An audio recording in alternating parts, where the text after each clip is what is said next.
All right. We here.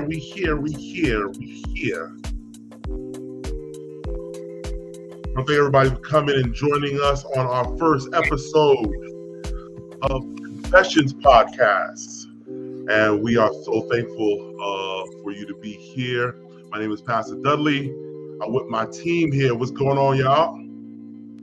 What's up? What's going on, everybody? What's going on? We good. It's a spicy night, man. Yo, it's been a spicy last couple of hours, 24 hours. Absolutely. So let me start off from the jump, right? So this is initiative that we're doing in the Northeastern Conference, and we're starting to try to create new and relevant content for not just us as constituents, but for everybody who's able to tune in. And we're thankful that this platform is a little bit more age range targeted, whatever. But we're looking forward to seeing what's going to happen. So shout out to a couple of other conferences that have done like good podcasts, like Latasha over at Allegheny East and Pastor Wade and the Roundtable podcast they do. But for us here at MEC, we're doing Confessions. And I just want to just let everybody give y'all an opportunity to shout yourselves out. Let the world know who you guys are. So I'll start to person on my left, but whatever. I'm gonna start with Ingrid. Ingrid, shout out. All righty. Good night, everybody. I'm Ingrid Pierre. What can I say? I'm a member of Flatbush. I work with the youth department. I'm all about youth and young adult ministry. And I'm just happy to be here tonight as a part of this conversation. Awesome. I'm moving down to my brother from Boston. Well, not from Boston, but he's in Boston. In Boston, not from. That's how you get people in trouble. Love Boston, but not from Boston. From New York. Yeah, good to be with you, Pastor Cadet, pastor of the Cambridge Seventh-day Adventist Church, and just excited for this conversation. I think that a lot of people have a lot of strong feelings, emotions, and it's got a good opportunity to process and to work through some things. Yeah, for real. And finally, yo, the main event. Duddley. So I thought about this, and I thought about this episode, and I hit up Pastor Cadet. I'm not gonna call you Pastor Cadet throughout this whole podcast. I'm just letting you know this right now. I got you. So just everybody knows if I say E is Pastor Cadet. There so we go. I hit up E and I said, yo, we got to do this thing, man.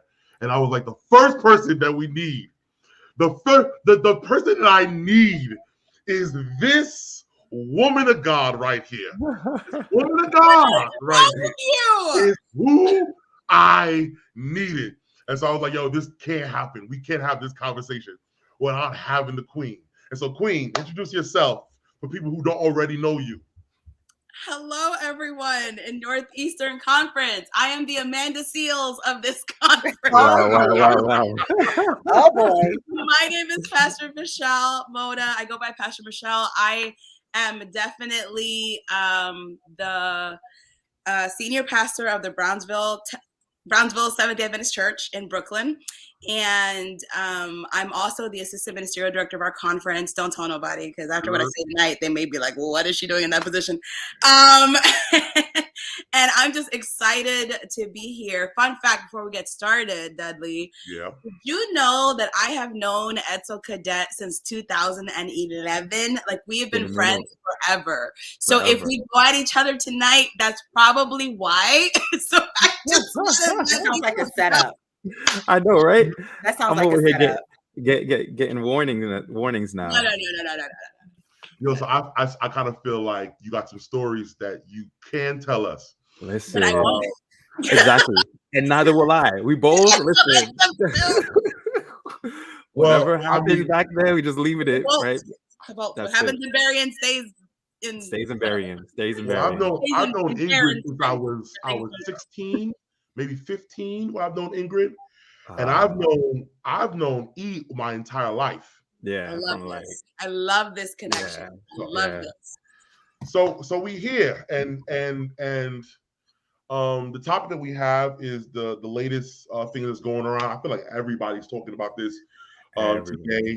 Statuses have gone, comments after comments has been given about this whole thing that happened at the Oscars yesterday, and I think that we should never, especially as people in the church, never shy away from allowing things that are relevant and finding ways for us to gain principles out of them. And Right. so this is not just an opportunity for us to talk. Maybe it is. but I do feel like that there are some lessons that we can garner from this. Everybody got a bit of an opinion, right? So I kind of want to hear from you. Now I know some of you guys have already posted some things. I haven't posted anything. I haven't read any of your ideas or what you guys have to say. But I'm looking forward to hearing your thoughts. So for those people who are completely clueless, you just follow Northeastern Conference. You just saw this pop up. You saw these group of millennials just show up on the screen. You're like, what is this? What is this mess? So what's going on in the Oscars is, Chris Rock, comedian, comes up. He does his little spiel. He's doing his little jokes to whomever, and then he mentions Will and a joke towards Will, and Will Smith sort of laughs about it, and then he goes to his wife and mentions a joke about her related to her hair or lack thereof. And where in the moment, I'm not gonna lie to y'all, I wasn't watching the Oscars. I was watching the Celtics beat down Minnesota. Nobody was watching the Oscars. People care. Oh, you were watching? I was watching. Oh, okay. I was watching. All right. Y'all were watching. The ladies were watching. Okay. So she was watching basketball. Okay. See, exactly. So I didn't watch, but I was on Twitter because basketball and Twitter is synonymous. So I'm on Twitter and everybody's going crazy over what happened. I'm like, yo. So I try to switch over, couldn't find it. Then I obviously stay on Twitter because Twitter is like a cesspool. And I found out what happened, and so apparently Chris Rock mentions Jada's hair, or through a G.I. Jane or G.I. Joe. G.I. Jane comment. Jane comment or whatever. And she didn't take a liking to it, but when I saw the clip, Will started to laugh about it. Will laugh. She kind of rolled her eyes about it. The camera cut to Chris.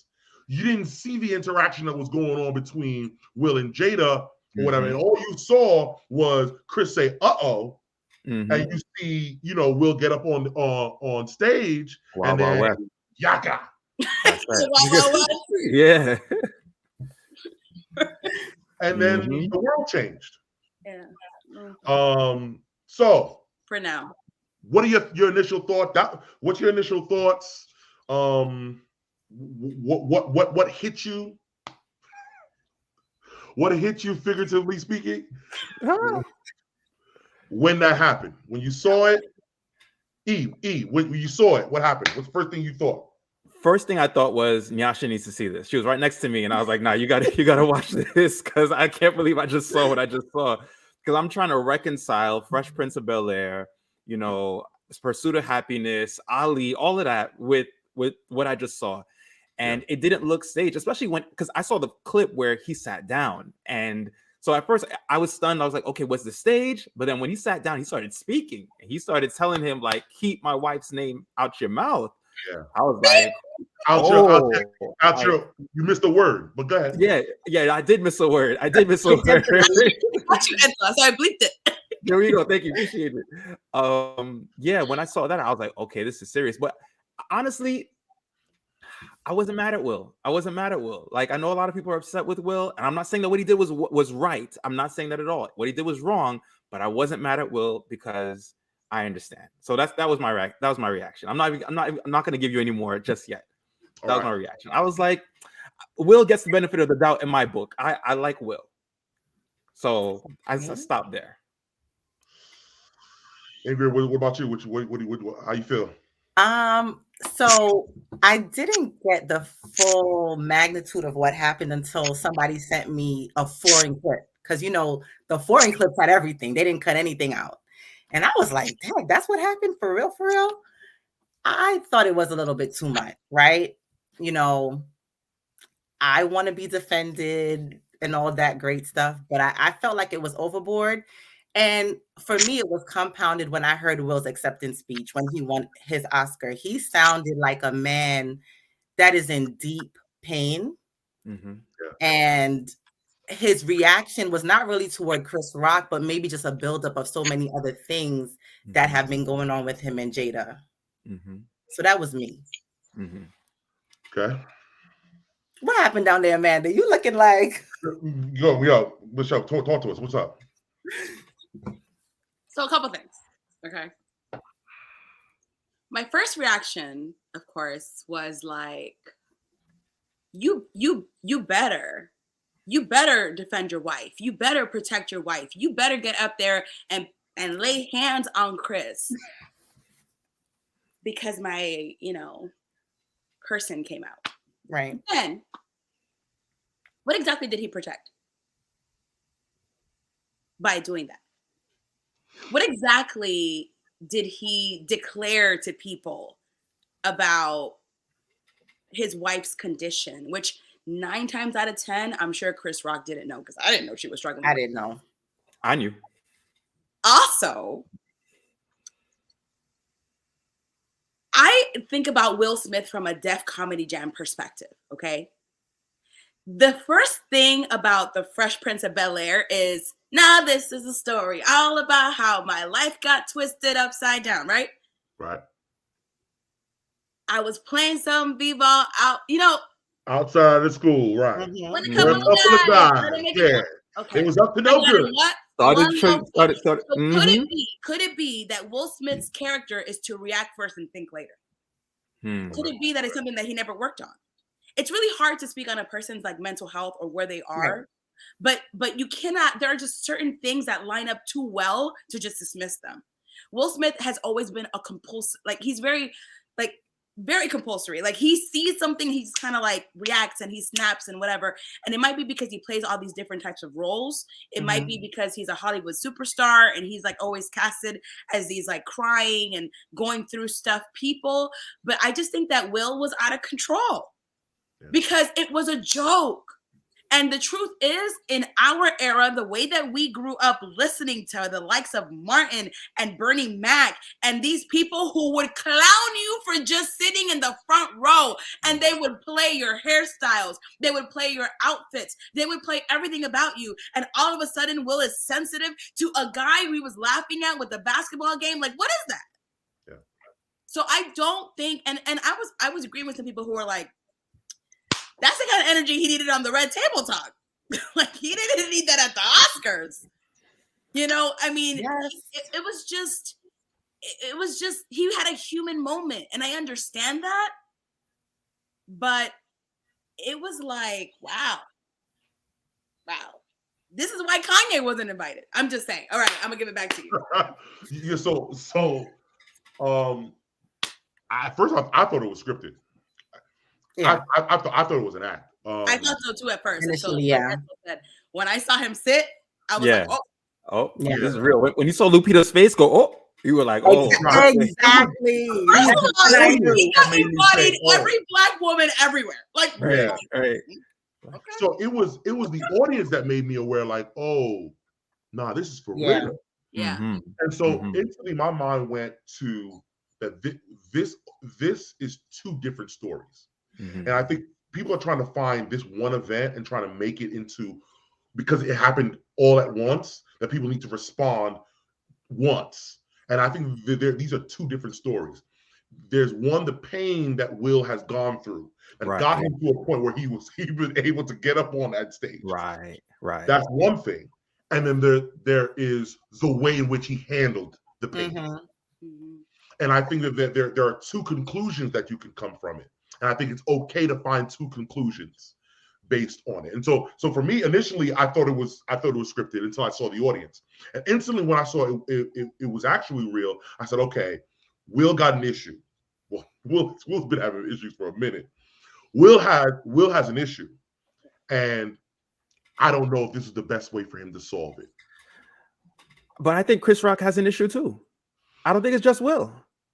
Okay, so let me ask you a question. All right, so if you think he has do you think Chris is doing that because it's Chris, or do you think Chris is doing that because that's his profession, or do you believe that is intertwined?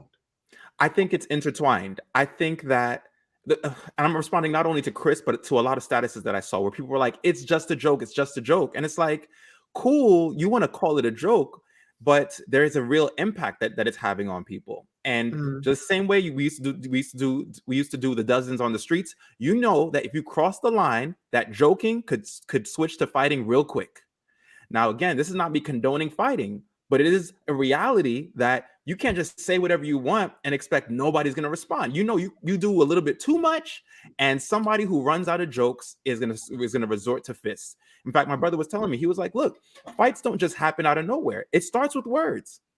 And people act like, yo, I can just say whatever I want and there should be no violence. And I'm not condoning violence, but I also don't want us to be naive to the rules of the streets, to the rules of life. Like, people do resort to violence. And if you just open up your mouth and say what you want to say, like, this can happen. So my whole thing with Chris Rock is like, look, I don't think that you have to demean people to be funny. That's number one. I think you can be funny without putting people down, that it doesn't have to be at people's expense. However, if you're going to put somebody's name in your mouth, then you should know something about them.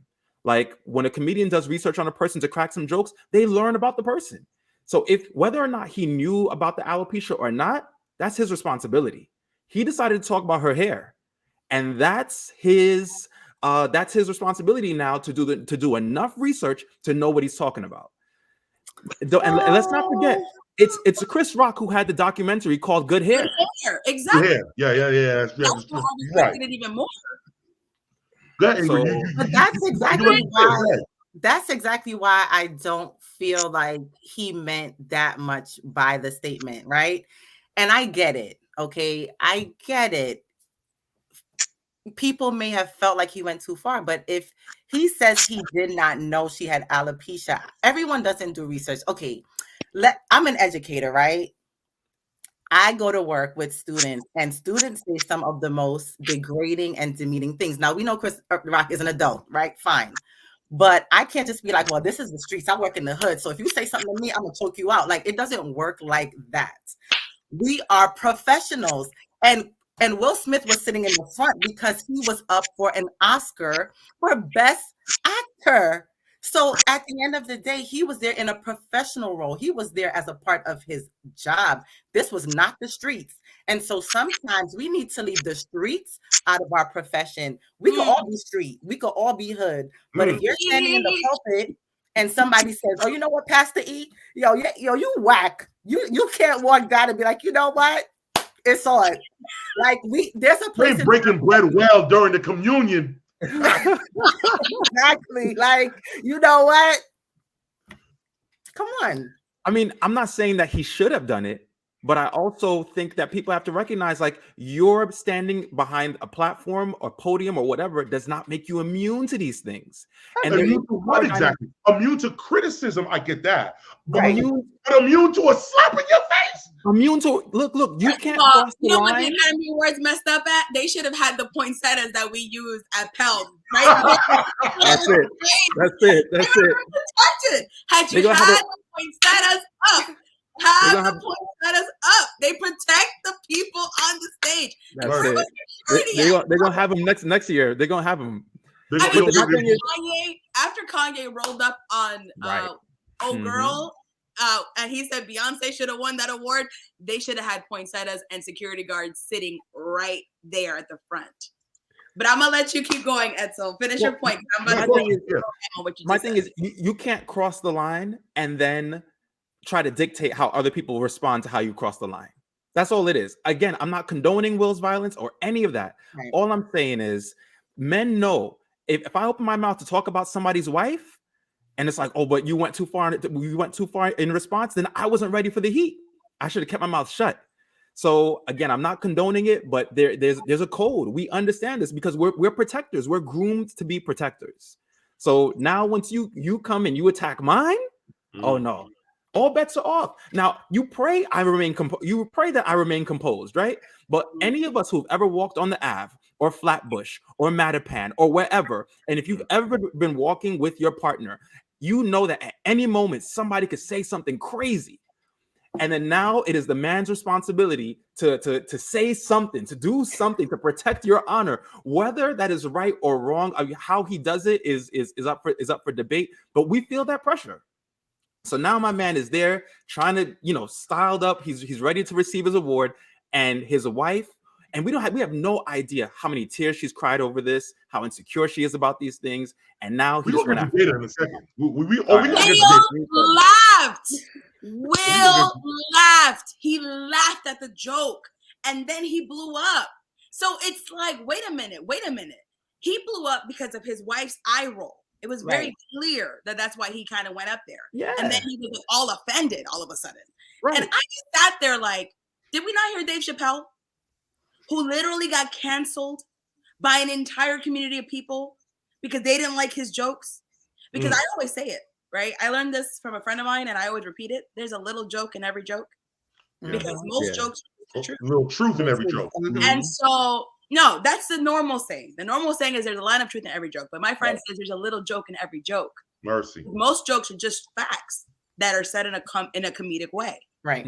So I don't think that him talking about her hair was meant in distaste, especially because he made the documentary, as Ingrid pointed out, good hair. He knows how women are about their hair. So he made a comment. He didn't even say the whole phrase. He literally just said, oh, Jada. Looking forward. Yeah. Looking forward to watching G.I. Jane 2. Yeah. Right. And she immediately was like, eye roll. Yeah. She didn't even know what he was going to say. Right. He could have said she's going to redo the Matrix, like her role of the Matrix. He could have said a million different things. She automatically took it to that place. Not everybody knows everybody's business, and not everybody is reading everybody's business.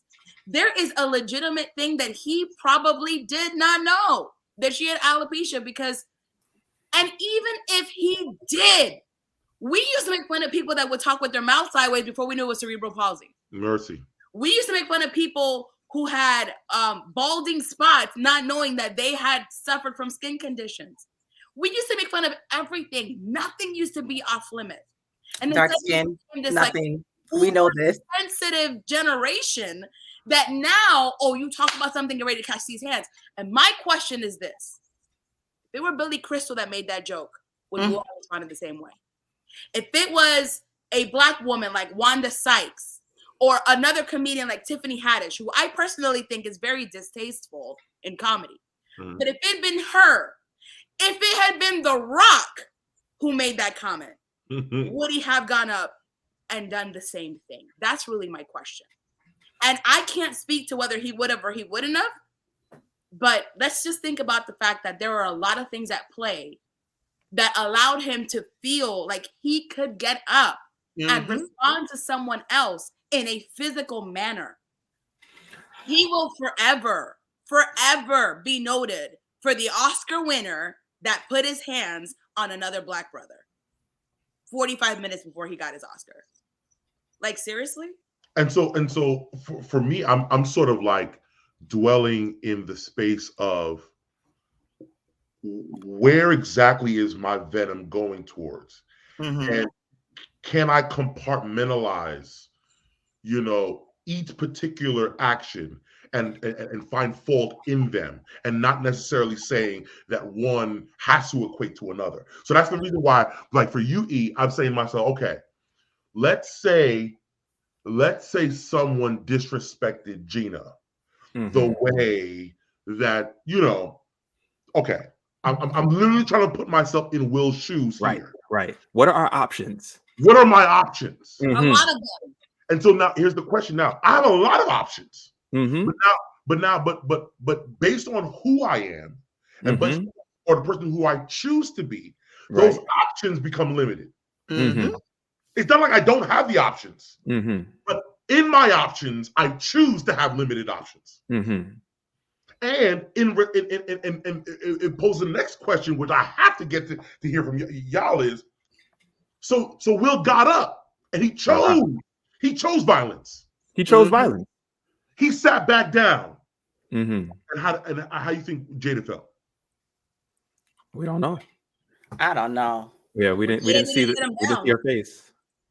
Jada didn't sit him down. So that's my thing, because you're not did he do it for him, or did he do I don't think he did it for him. He didn't do it for him. He was laughing at the joke. Exactly. He did it for his ego. And so for me, I actually feel like he did do it for him. Yes, really.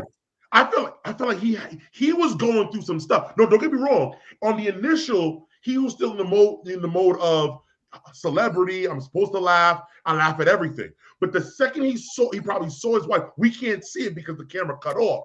Second he saw his wife, I don't know if he was as much triggered about how she looked as much as what that look triggered in him, about what he's gone through for the last X amount of yada yada, that made him want to get up and respond the way he responded. Because then when he got back down, he sat back down. The question that I've seen throughout the entire day today is what he did defense of her?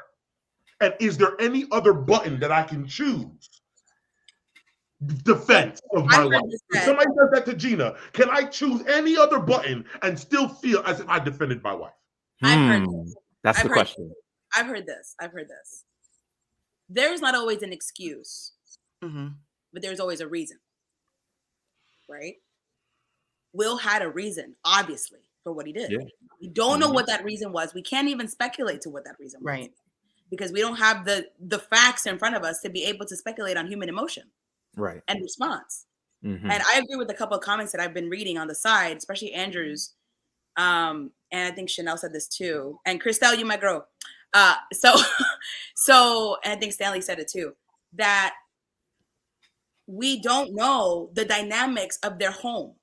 Right. We don't know the kind of pressure that Will has been under, even though he's made it clear at the Red Table Talk when he went a year ago, he had said that he was under an enormous amount of pressure because he was trying to be this person for Jada and it was never enough. He said that at the Table Talk.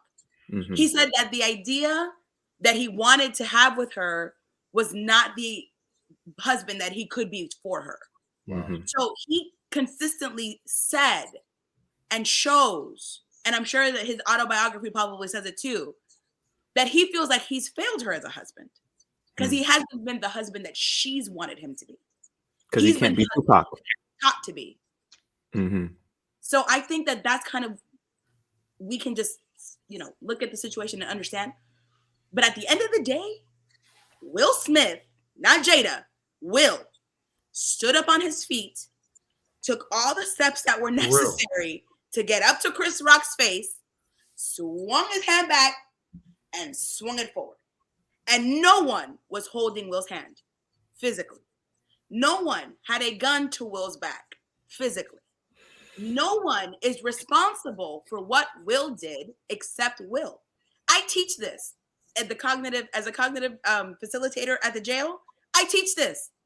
If you make a decision to do something, there will be consequences for what you do. Yeah. And at the end of the day, the people who put you in that position are not sitting in jail. You are. You are. Yeah. Because you made a decision and now there are consequences for what you did. Okay, so now if I could just jump in, right? A couple of things. I think he did it for his ego, right? And what you said, Michelle, is a part of that because number one, and it happens in a lot of relationships, right? If you don't communicate and understand your partner and what they expect of you, a lot of times your actions and behavior that you feel you're doing for them are contrary to what they even want from you. Yeah. So we don't know how she felt, but maybe she didn't appreciate his response. I don't know. I'm speculating. The other thing is, what were his consequences? And that's the other problem that we have nowadays in society. Because like today, some students came to school and they're like, oh man, I'm about to be on some Will Smith, right? Because they saw him get up do what he did, sit back down, and then get an Oscar. Like a boss. They're talking about stripping it though. They are talking about that. Yeah, they did. Yeah, I did see I that. hope they know. Okay. I mean, I think. Go ahead. To Michelle's point, though, yes, there are consequences for Will Smith's actions, but that also applies to Chris Rock. There are consequences for Chris Rock's actions. You don't escape because you have the mic. Being a comedian? Yes, What actions? It's not just being a comedian. Look, I really believe this. I believe that when you have the mic and you decide to talk about people, you have a responsibility to be well informed. When you have the mic, you have a responsibility to. And the thing is that these comedians don't just come up with these jokes on their own. They have a team. And when Gap makes a mistake and releases a hoodie with a monkey on it, and a black boy, we roast them because they don't know what they're doing. When another company does something and they mess up and they don't have enough diversity on their board, we roast them because they don't know what they're doing. Whoever his team was that helped him craft the jokes, that told him to go after her hair without letting him know she's got a condition, that's his and his team's fault. They have assumed responsibility. They were misinformed or ill-informed or uninformed. Wasn't there a little bit of assumption there, Edsel? I'm sorry. Just real quick. What you mean? The standard is the same. The standard is actually coming out with a movie called G.I. Jane. Who's coming out with a movie? She is. I don't think she is. I thought she was. Is she not? I don't know. I'm not I need to say something to that, right? Edsel, right? Yeah. Let's go back. I watched the Oscars, right? Okay. Regina King had a segment earlier in the show where she came out and she's like calling up single men, right? You know, to take them backstage to give them COVID tests. Okay. And then she's like, oh, well, you know what? You come to Jada gave me permission, whatever.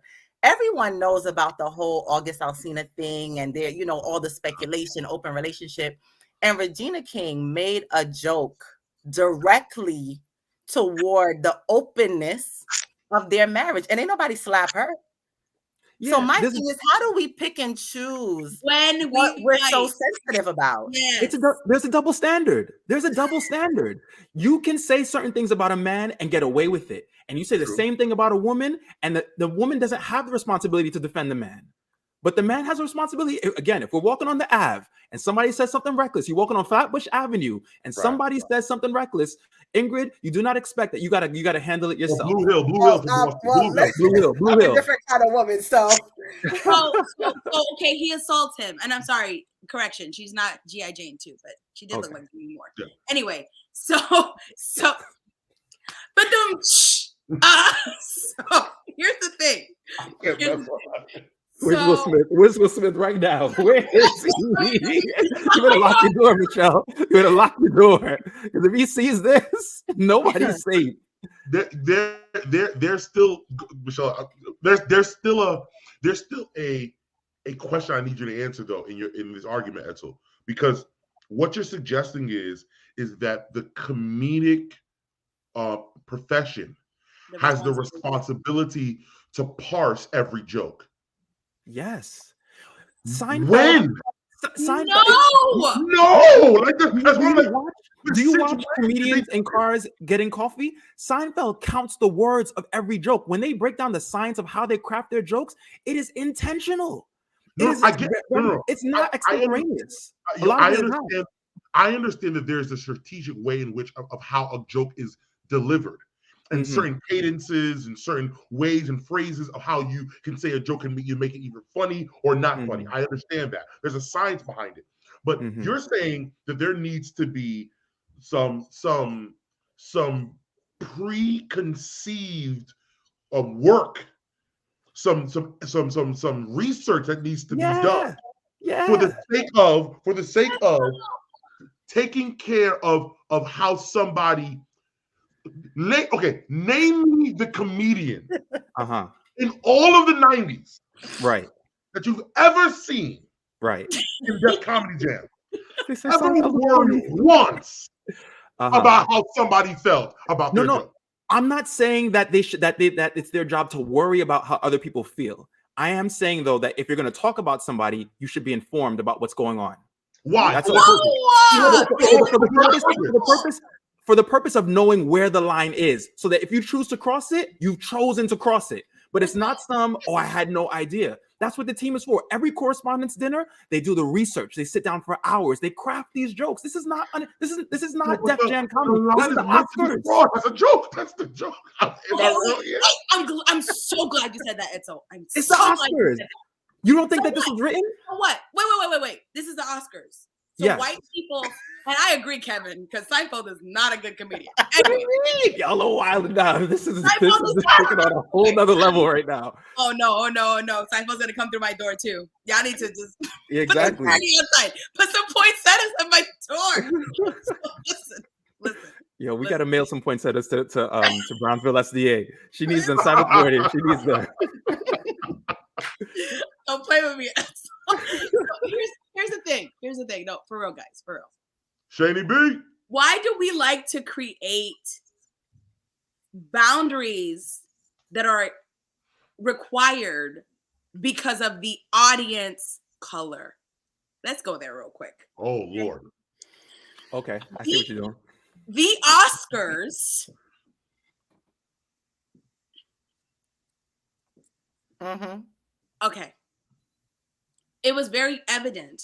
That don't spotlight me, Duddley. Go ahead. Zoom. Okay, whatever. Listen. It was very evident that the Academy Awards is structured for a certain type of person. Okay? Right. Which is why Oscar so white. For all the movies that Will Smith has made, this is his first Academy Award win. Right? I would argue that in The Pursuit of Happiness, he should have won it. Yes. But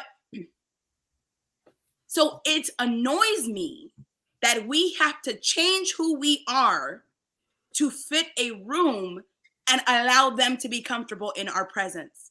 Like we are parading monkeys for them to be entertainment to them. I don't agree with that. Chris Rock is the type of comedian who says things like that, right? Chris Rock shot off the cuff at Jada, most likely because of the relationship that he shares with them. It is very likely that Chris Rock was just being exactly who he is. But because it was on a stage of people whom Black people have been too busy to trying to impress since the beginning of time, we felt like, oh my gosh, I feel so bad for the Black community. Please, those white people be doing crazy things and they are not worried about Black thought. As a matter of fact, I would even go as far to say that the only network that covered it even a little bit was CNN, because Fox is busy trying to talk about the war and all the other news channels are too. They're not worried about what Black people are doing because we don't matter unless it has to do with their money. So I hear that. Can I just say? Look, the only thing I'll say. Go ahead. The only thing I'll say is this. Look, as a speaker, I study comedians because comedians are master storytellers, right? If you watch the show on HBO, Comedians in Cars Getting Coffee, they break down the science behind how they craft their jokes. So I'm not speaking from like my opinion. Like Chris Rock has been on the show. He has explained his method, his process. Does he do some extemporaneous stuff? Yes, definitely. But there's a lot of intentionality. There's a lot of research that goes. They write notebooks worth of jokes and throw it out, or go test it on the road, and then go to the public stage with stuff that works. They don't use a lot of extemporaneous stuff. That's all I'm saying. So with that in mind, knowing that they do a lot of research, and for him to have missed this detail to not know it, I'm like, that's on you. That's your job. That's your job. Your job is not to just be funny. Your job is to know the content. It's to know the content as well. Right. For the purpose of being funny. Making sure that you're funny, just don't offend people. You know what? Heard about that? If that's your job, look, as a Seventh-day Adventist pastor, regardless of what I believe personally, there's a certain creed that I have, right? The church tells me what I can and can't agree with. So even if I don't agree with something that the church teaches, when I teach it from my pulpit, I teach it the way that the church taught me to teach it, right?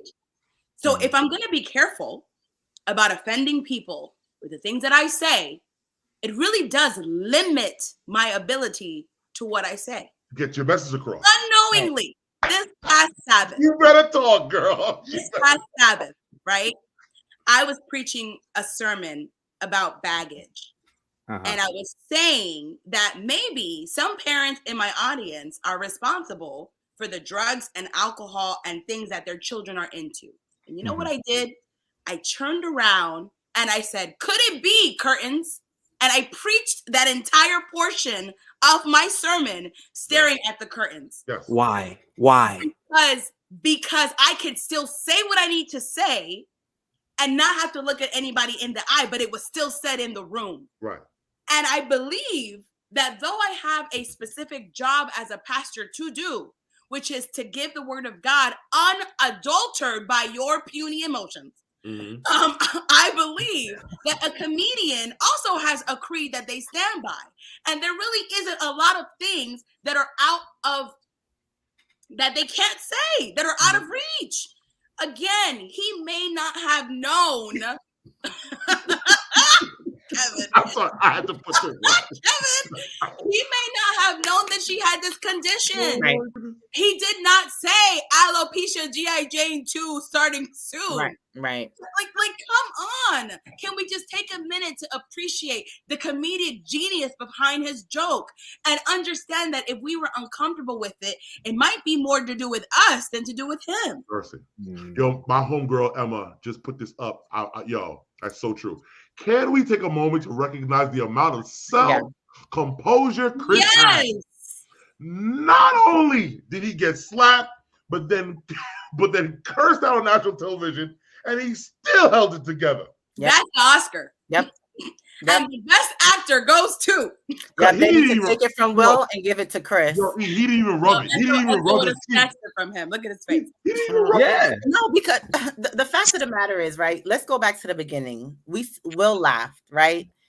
A lot of times jokes are made, somebody's in the room is gonna be offended. Just like a lot of the times you preach, someone is not gonna agree, someone's gonna be offended, someone's gonna have something to say. It is what it is. You can't please everyone, but what you do about how you feel, that's on you. Yeah. It's on you. So no matter how much people feel like, oh, Chris said something wrong, the fact of the matter is the person that stepped into a role and did something that was inappropriate, they are the ones that need to be held accountable. Period. Can I just read Christelle's comment out loud? Will would have been on the floor. Christelle's my girl. Yes. She's my spirit animal. Yes. Look. So two things are happening right here. One, Edsel's listening and he's not agreeing. He's shaking his head, but I know Edsel's convinced okay. Because he had to put his own comment in the chat. He's gonna go on Comedian with Cards with Seinfeld. So yeah. Once you put up, once you use Seinfeld as your example, it was over. But all right, I gotta switch gears a little bit before we get into the actual Christianity of it. I want to switch gears and really land towards the dynamic now of Will got hands. Of whether this is a defense towards your wife. And Ingrid, Michelle, I really need to hear from you here. How do you feel? And in that situation, what would you have wanted your man to do for you in that? If you had the condition and you were insecure about it, right? Because she's already stated that it's a struggle for her. She wrapped her hair. Like, this is not just a condition. This is something that bothers her. I mean, I'll start. What do you want your man to do? I'll start, right? In my younger days, okay, I would have wanted him to throw them hands in my younger days. In my naive days. Yes, but now, as a grown woman, I would have wanted him to affirm me and let me know that he was going to deal with it, right? Because at the end of the day, I need a grown man, right? And a grown man that has dealt with himself and with his issues would not handle it like that. Yeah, he's gonna affirm me first, and he's gonna say, "Baby, I got you." Yeah. And I'm gonna trust that however he deals with it, will have me. That's what I would want. My alopecia filled head. Go ahead, girl. Talk about it. Listen, you messed her up. She was in a groove. And No. I'm with Ingrid. You feel me? We on the same wavelength. I feel it. What exactly is Will defending? Huh? Somebody tell me, what is he defending? Because here it is. I know Valerie too. Look at Let's go, Valerie. Let's go, Valerie. Have that money under the bed. And when he comes out, I'll be like, really? Because that's not the kind of defense that was required in that moment. Not the right time, not the right place. No.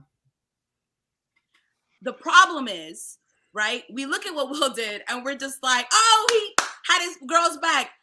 Will, wrong energy. Because your wife has been making you look like an idiot for years. 4 years. She has been making you look like a fool. She made you sit across from her at a red table talk, knowing that you were tired, because we'll talk about that table talk later. What up, Court? Will was like, listen, I was not crying. I was just tired because we had like a 14-hour flight we were on, and we had gone through all this stuff, and they're like, sit down, let's just record this real quick. And he was like, I was exhausted. And then you had to sit there, this exhausted man who had not slept from Philly, who knows how to throw hands apparently, and he's sitting like this. As your wife is telling you, a new word in the dictionary. I had an entanglement. And he just sat there. He was just like, y'all see this? Wait. Continue. Wait. He's building an argument. Go ahead. No, listen to me. That is not how Black women need to be protected. My husband lays hands on somebody, I'm going to be like, no, we at $4,000 because you just could not. I'd rather him say, I would, you know how sweet it would have been to see Will Smith turn to Jada when she rolled her eyes and leaned in and grabbed her and kissed her on her head. That would have meant more than him getting up to hit somebody. And now everybody's looking at them like, Will, is that a little bit too late? Considering that the public knows everything about your relationship now. And what's weird is how hard they worked to keep their relationship private. And then Jada does this red table talk, and it's like all of their business is on the streets at one time. This is not the way to defend your wife, kid. No. This is not the way. But apparently Edsel has something different to say. No, I'm here to take notes right now. I'm listening. This is confessions. You can't just, sit there and internalize it. There's what's on your mind? What's on your mind, brother? Y'all heard Michelle. Michelle said that he just sat there. That is the pressure men are under. During the red table talk, she was telling him, and he just sat there. That is the dilemma that we find ourselves in when stuff like this happens. Here are Will's options. 1, if he tries to heckle Chris Rock, you lose in that battle. You're not funny enough. You can't go that route, right? 2, if you stay silent, you do nothing. Your wife might look at you like, yo, you have nothing to say. You have no response. Or even if she doesn't, the internal shame of like, man, because we've all felt that, right? Where we missed the moment and we're like, I should have said this. I should have said that. I should have. And then you have to live with that regret, right? So there's that route. That's not, there's no win over there, right? If he gets up and he hits Chris Rock, yes, he's wrong. Violence is not the answer. Right. This fourth option that Michelle just proposed, yes, very sweet, right? But I'll be honest, as men, we are not socialized to think, let me just kiss my girl on her forehead to make her feel more. Nah, son, that idea. Okay, but he was in the front row, right? He's in the front row. What if he was like, nah, man, you went too far. You went too far, man. Right? Do you think Chris Rock would have received that? I think so. Maybe. But here are the options for Will. If he says that, we would have been like, Tupac wouldn't have done that. August would have handled his business. Because listen, and this has been my whole thing. It's not just about Chris Rock's words. It's about our words for the past 20, 30 years, where no matter what Will Smith did, we played Will Smith. We never gave that man his respect. We had every joke about his marriage, about his life, about how he raises his kids, how he's soft. He's not Tupac. He'll never be Tupac. He'll never be enough. That we played a role in this. I don't think that he got here by himself. So Chris Rock took the slap for all of us. Chris So Rock he took the did. step And because words matter. 45 years. Wow. Because words matter. Because and our words matter too. It's But you not know just what Chris else Rock's matters? word. You know what else matters? Emotional intelligence. And you know what? Will had none last night. Because yeah. emotional intelligence would have told yeah. you, emotional intelligence would have told you, you are about to win an award tonight. Do you really want everything to be dusted under the rug because you had a moment where you allowed your emotions to overrule the intelligence that you have? Right. Because let's be real, his EQ was real high and his IQ was real low. I agree. Especially the way that he responded. He was laughing. He was in the moment. Yeah. And regardless of whether he just sat there, there are ways to uplift Black women. Cory Booker did it with Senator Ketanji. But Cory Booker isn't getting dogged every year for dating Rosario Dawson. Hold on, folks, because I think it's important also to understand the setting that we're in. Because in other settings, it's a lot more easier to have different buttons that you could push. But the Oscars are created for these people, these superstars, these Hollywood stars, to sort of like be human a little bit in this moment. The reason why they have these comedians doing these jokes, they're doing it for the sake of saying that you superstars who are there in your greatest moment, we're clowning you just to bring you down a little bit to earth here. And so the setting is set up for any and everybody to fail. There isn't a single person who a comedian is up there about to make a joke on them that they're going to win. They're not. No one's going to win. And so in this sense, there's nothing that Will is that's going to do that is going to truly defend his wife in that situation. As you've mentioned, E, if he goes back at him and tries to heckle him, he's not as funny, right? If he goes and tries to be emotional, he may not necessarily do what same old soft Will, do, right? Mm-hmm. If he goes up and he slaps him like he did, now he was wrong. So in that sense, if I know that all of my options that I have are not going to play well, then I have to pick the option that's best for me. Aha. No. And the best option for me isn't hitting him across the down. Because that was my day. If none of them are going to work, if none of them are going to work, and the option he chose, overshadowed everything. It overshadowed everything, bro. Period. I agree. I agree. I agree. Almost every radio station I listened to driving into Brooklyn this morning, I switched to every station and they talked about the same thing. No one talked about the historic win. They all talked about the slap. Yes. That's all that matters. The slap was the winner. Right. He should have won an Oscar for that slap.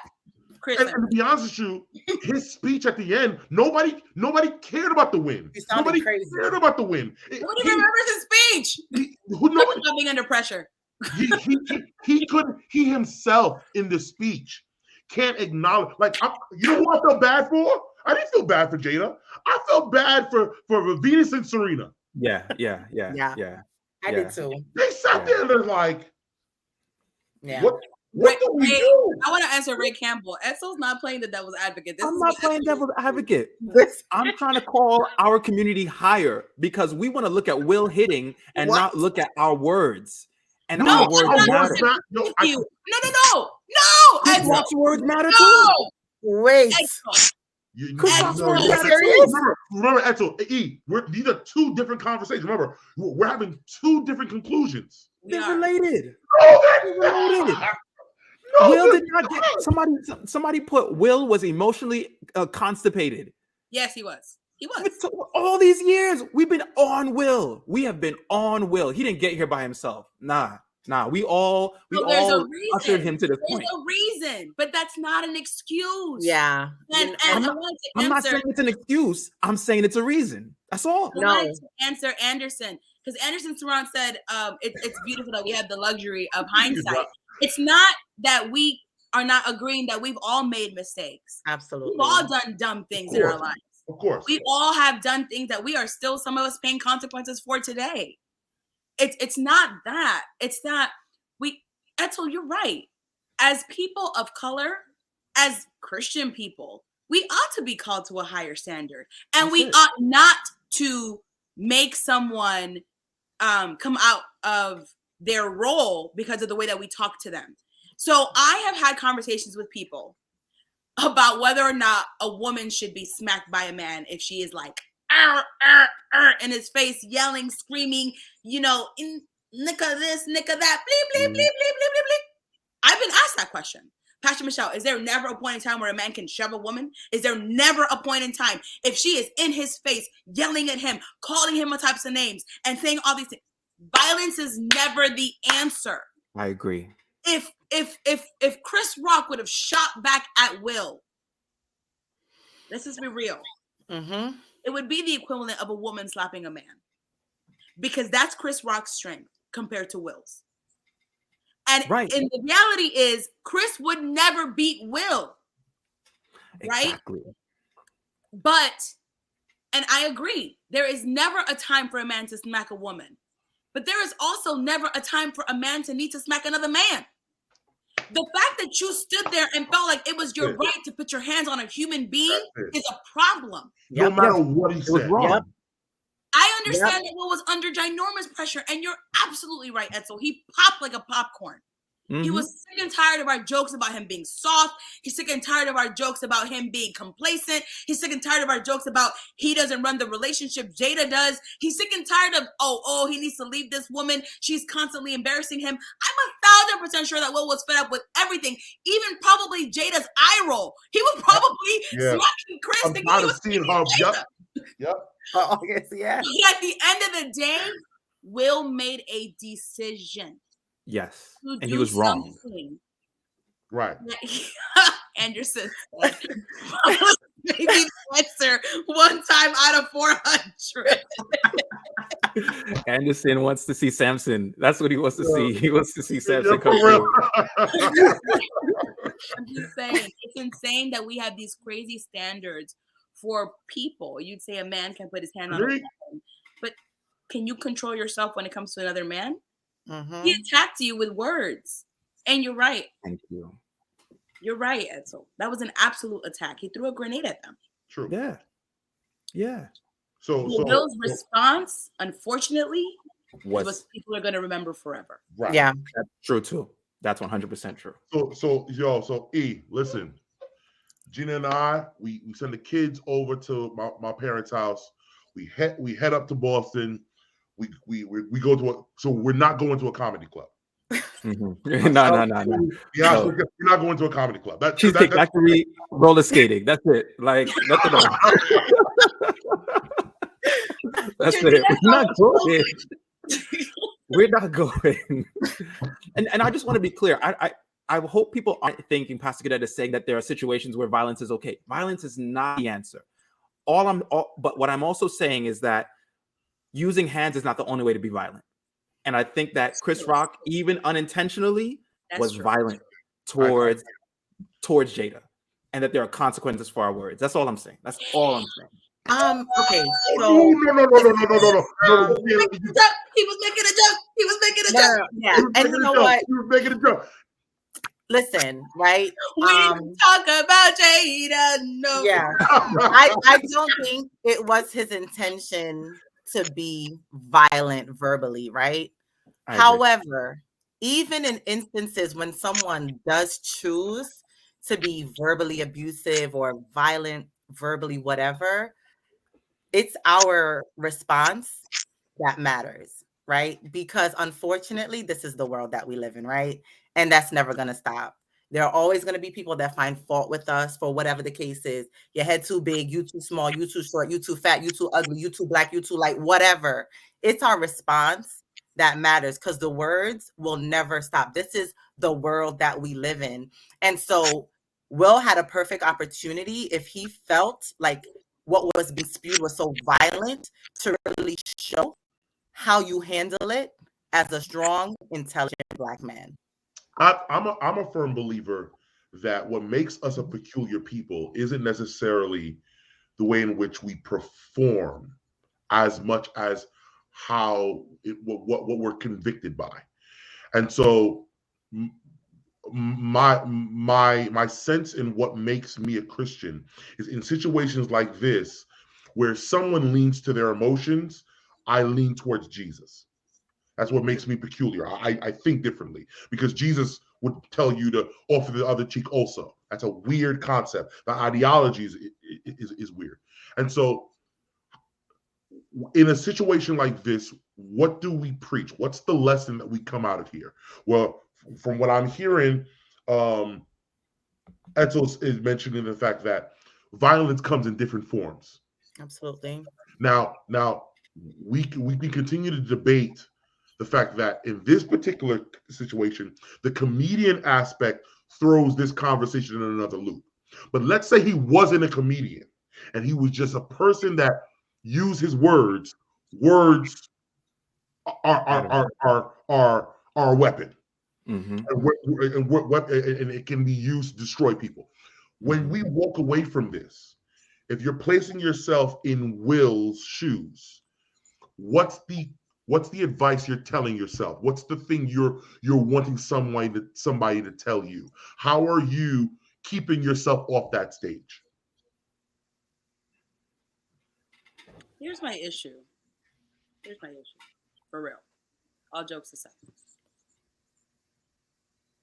There are two types of situations. There's an in-your-face situation, and then there's a stop and think situation, right? That you can stop and actually think about it, right? Jada was obviously in pain. Mm-hmm. She didn't find what Chris said funny. And Will is sitting here between what I think a funny joke that other people found funny and his wife's pain and embarrassment. Right. Will made a choice that maybe most of us would have made, right? He chose violence, which is what social media talks about all the time, right? I choose violence.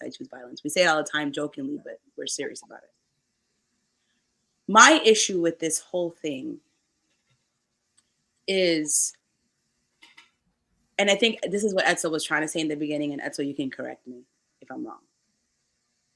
Both people are responsible for what they said. However, the actions of one overshadowed the actions of the other. Mm-hmm. Because God forbid, if Chris Rock had some sort of stroke in that moment, Lord, if his heart would have stopped in that moment, right? If Chris would have collapsed and smacked his head on the floor in that moment and not gotten back up,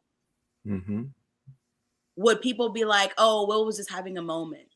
Oh, it's okay. Will was just, he was just tired of people. Because it would have been assault. Yeah. Well, it was assault, no matter what. Yeah, I hear you. I'm just saying we like to minimize things because we're able to see them and say, oh, he was having a moment. He's in pain. We forgive him. That's fine. People have human moments all the time. But 85% of those people are currently locked up in jail for having human moments. So I think that we have to create a real, it's not about, oh, I'm glad that you guys have hindsight. That's not the problem. Because let me just tell y'all something real. As a woman, I get people who make fun of my hair every day. I get people who ask me questions about where I'm going and what I'm wearing every day. I have people who come at me and tell me that I shouldn't be a pastor because I'm a female all the time. And those things offend me, and they're not jokes. But I don't get to throw my hands every time somebody says something to me that is disrespectful. And I understand there are days that I am here, up to here with the jokes and the comments and the backlash, but I don't have the right to put my hands on somebody just because I feel disrespected by what they said. And I can guarantee you that if Chris Rock was Chris Pratt, he wouldn't have responded like that. And that's really the problem. It's that he felt comfortable to attack his fellow man in a way that he would not have attacked his cousin. Yeah. If it would have been one of them. That's the problem. I'd like to mention the importance of recognizing that this event is not in its own bubble. And we need to really, if we're walking away with any principles from this situation, we need to realize that my cause to sin, my cause to do something out of character, is not something that is just based within the moment, but it's built through time. And I believe that if we don't check the proverbial skeletons in our closet, Absolutely. and allow God to deal with what we're going through and put a lot of things in importance of where our mental health is, we might find ourselves subject to doing things things out of character and be judged for that moment, rather than recognizing it wasn't the moment that defined us. It was years of things that we continue to keep putting on the back burner. Yep. And I believe in that moment. That's why for me, when I saw him go across that stage, I didn't see that moment. I saw the last 25 years. I saw him always being played, always, not considered black enough. You're welcome to Miami, all you know what I'm saying? And best album, but he didn't curse in the album and all this different stuff. That's all I saw. And I saw that bubbling to the surface to the point where it's like, no, I will not be disrespected again. And how many people have come out of character trying to defend an insecurity that they've dealt with over their entire lifetime? Absolutely. Struggled in trying to put on a facade in a moment to try to fix a narrative of yourself that you've had for X amount of years. We got to deal with the narratives. You know what I'm saying? And allow the narrative to be as important as the moments. Because if you're not dealing with your narrative, you're going to allow a moment's going to come that you didn't expect. Out of nowhere, you set up ready. You were sitting up there front row because you knew you were about to get the Oscar. You knew you were going to get Best Actor. Yeah. And let's not miss the best moment of the night. This dude's quote, Denzel's quote that he gave. That in your highest moment, in your greatest moment, that's when the devil shows up. In your greatest moment. And it's interesting because the devil knows what your narrative is. Mm-hmm. And in a moment that you didn't expect to come out of character, he'll allow that one thing to finally pop that balloon and you come out of character. And so for me, I've doing a lot of growing for myself, coming to an understanding of a lot of things that made me a person that did things out of character, trying to live a narrative, trying to play off a narrative that was said about me. No, I'm not this person, so let me do something that's out of character. We got to deal with that and put that in God's hands and pray on that. Absolutely. I was talking to somebody on Saturday and they said, Ingrid, I really enjoyed our conversation. Like, I want to hang out with you more. You do a lot of things, but you used to be really aggressive, right? And I told her, I'm like, well, that's because I had a lot of pain, a lot of insecurities. When you're walking around and people always have something to say, oh, you're so this, you're so that, you internalize it. And I had to get a lot of therapy to deal with me, not anybody else. Because at the end of the day, people are still going to make those comments, but my response is what is very different. And so that's what we need to really communicate and educate our communities about: our pain, our hurt, and how to deal with ourselves. Because as we've all said, when you react, you're not reacting to the person, you're reacting to your own pain. And that's just what it is. That's so true. That's so true. The thing I'm taking away from this, go ahead, Michelle. I just want to send a hug to Ray. Ray said he liked my hair. Ray, you stole my heart. Go ahead. The thing I take away from this, I take away two things. The Bible says that a person who doesn't bridle their tongue is not spiritual. And because this Will's physical violence is overshadowing what Chris Rock said, that's the reason I'm highlighting what Chris Rock said, because a lot of us are reckless with our tongues. Michelle should not have to pastor with members coming out their face saying craziness to her. That should not be our reality. And it's something that we deal with and we tolerate and we normalize in our communities, and it's not okay. So just for our communities, like we just have to do better with how we communicate with one another, how we share our disagreements, or how we manage conflict with one another. It's just not okay for us to continue to say whatever we want to say about each other, whether it's gossip or it's a seemingly joke, or even how we contribute to the ether of what celebrities deal with when they go through embarrassing moments. Because as much as we feel the pressure when people talk about us, we have to deal with a few hundred, maybe a few thousand. The volume that Will Smith has to endure is millions, if not billions of that. Wow. We don't go through what he goes through. It's different. And as Christians, I always find it a shame when these things happen and we jump on the bandwagon with the jokes and the foolishness on social media, and we're not sensitive to the fact that there are people who, even though they're celebrities, even though they're in the public arena, they're real people. They have emotions. We cracked jokes on Chadwick Boseman when he showed up skinny, and we had no idea what that man was dealing with. Talk about we that. keep talking about people as if they don't have emotions, as if they're not children of God, and it's not right. I don't care how funny the situation is. We as Christians, especially on social media, we need to learn how to just shut up. We don't always have to have a comment for everything. Yeah, for everything. The keyboard is the mightiest weapon. Exactly. You got these thumb warriors over here. The last thing I'll say is this. I think that this is a great opportunity for Will, because I don't think anybody thought that Will was capable of this, but I believe that God exposes us so that we can deal with some stuff that we didn't even know was within us.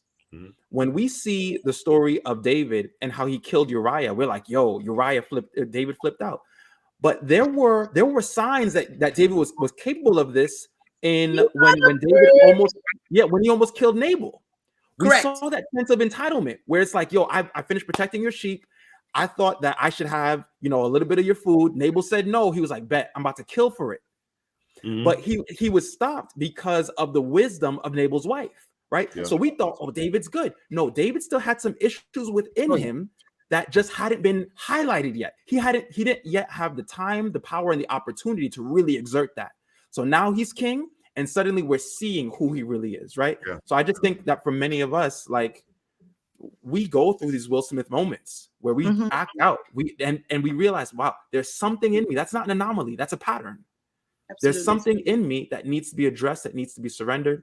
And I think it's an excellent opportunity for us to be praying for Will, praying for Chris Rock, praying for Jada, praying for all of us who are like them as well. So, Daniel, got yours. Daniel. Thank you. You're safe. Did he take it away when he Thank you. Don't take away my Sabbath school. Don't take away my Sabbath school, please. Please. I think even Jesus, at the sight of mistreatment and the oppressive tactics of the rich to the poor tables. We've all had moments of violence. Even the Son of God did. So I don't put it past anybody to have a rage moment. Right. Yeah. My thing is, are we aware enough of ourselves to be able to understand when the rage is necessary? That's all I'm saying. Mercy. Am I aware of myself enough to be able to acknowledge that there is a time to flip tables, but there's a time to be silent and to turn the other cheek? Because in some cases, and this is a text that we've gotten completely wrong, there's a book called The Politics of Jesus. And he talks exactly about what it really means to turn the other cheek in their culture. Yeah, right. And in their culture, turning the other cheek is letting the person know that what they just took from you is not what they think they took. You still stand in your power, and you are still so strong that you are still able to move the very instrument that they tried to hurt. Mhm. Very different than just turning the other cheek. Right. That's all. Preach, There is Mota. a time to flip tables. And there's a time to stand in your power. Well. Mhm. And I was not sure in that moment Mm-hmm. which one Will thought he was doing. Mhm. I'm gonna drop this mic for you, Mota. That's all for you. That's all for you. Well, what a fantastic start. Episode 1 of the Confessions podcast, and we're just thankful for everybody who was with us tonight. We had a great turnout, guys. We had a great turnout. A lot of people came out was with us today, so we're thankful. I'm just thankful for the great panel, the Confessions panel. Believe me, this is going to be the norm now. So we'll set up whatever schedule or whatever time the next one's going to come out. I don't know when it is, but I felt like we were waiting. True story. This is what it was. So Lighthouse Media Studios is the ministry under the communications department for Northeastern, and we're literally in the process of building out our studio, and then from there we were ready to put out a whole bunch of different content, from video podcasts to cooking shows to you name it. And I was waiting for the studio to be built in order for me to start doing the podcast. But something about me today, this topic of today, and I hit up E, and I'm like, we got to do something. We have to. I said, you know what? StreamYard it is. Whatever. I don't care. And so maybe so I feel like this is what's needed. I believe that there's an audience within Northeastern that looks a little bit like us. Just a little.